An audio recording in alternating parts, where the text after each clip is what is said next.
Hi guys! Kumusta po sa inyo lahat? So for today's video ay tara at samahan niyo po magluto nitong ating ginisang upo with pork and yung ating dried fish or yung ating tuyo na ang tawag po dito ay espada. Espada ba yun?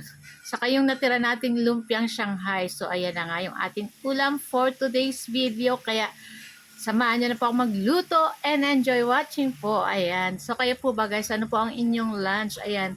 Pa-share naman at baka makakuha pa ako ng ibang idea ng mga lulutuing mga ulam. So ayan nga, so nagpainit lang tayo dyan ng ating kawalit. Naglagay tayo ng konting mantika at pagkatapos ay mag-start na tayo mag-isa ng ating bawang at ng ating sibuyas. So halu-haluin lang po natin iyan.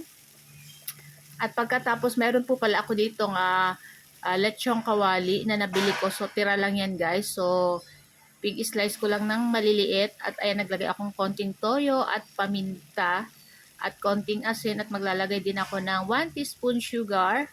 Ayan. So kayo na pong bahala kung ano po ang mga sangkap na ilalagay niyo po dyan sa ginisang upo. Ayan. So pagkatapos naglagay pa pala ako dyan ng liquid seasoning guys para talagang mas yummy ang ating ginisang gulay na upo. Ayan. Halu-haluin lang natin at pagkatapos ilagay na natin yung ating 2 pirasong kamatis.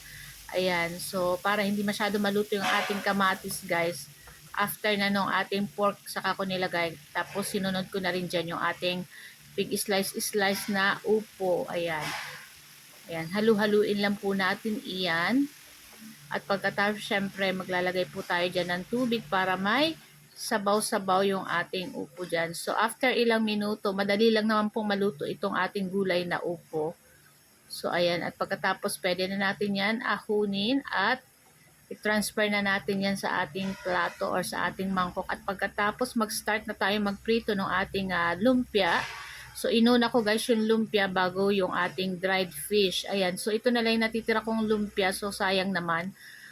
Lutuin na natin yan dyan guys. So, pakaluto ng ating lumpiang Shanghai, sunod na natin dyan yung ating, ganyan po itsura nung tuyo na espada. Ayan, mahaba po yan. Putol-putol ka lang.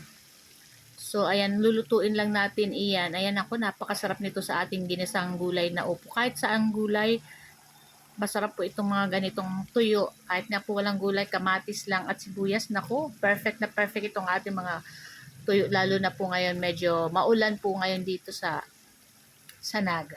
So, yan na nga. At luto na rin to guys. Ayan, pwede na natin yan ahunin. At pagkatapos, syempre, mag-ready na tayo ng ating lunch para tayo ay kumain na guys. So guys, ayan, at luto na rin to. Ayan, pwede na natin yan ahunin. So guys, ito lang po ang aming video today at sana po ay nag-enjoy kayo. So kung hindi pa po kayo naka-follow sa aming page, huwag niyo pong kalimutan mag-like, mag-follow para palagi po kayong updated sa aming mga bagong video. At huwag niyo na rin po sanang kalimutan mag-like, comment, at pa-share po ng ating video. Ayan. So guys, thank you for watching and see our next video. Ayan. At tara na at samahan nyo na po kaming kumain ng aming lunch. Itong napakasarap na ginisang upo at itong ating tuyo na espada at yung ating lumpiang Shanghai. Naku, napakasarap nitong ating ulam for today's video. Kaya kain na. Happy lunchtime everyone. Yan. Thank you for watching. See you next video. Ciao. Sarap!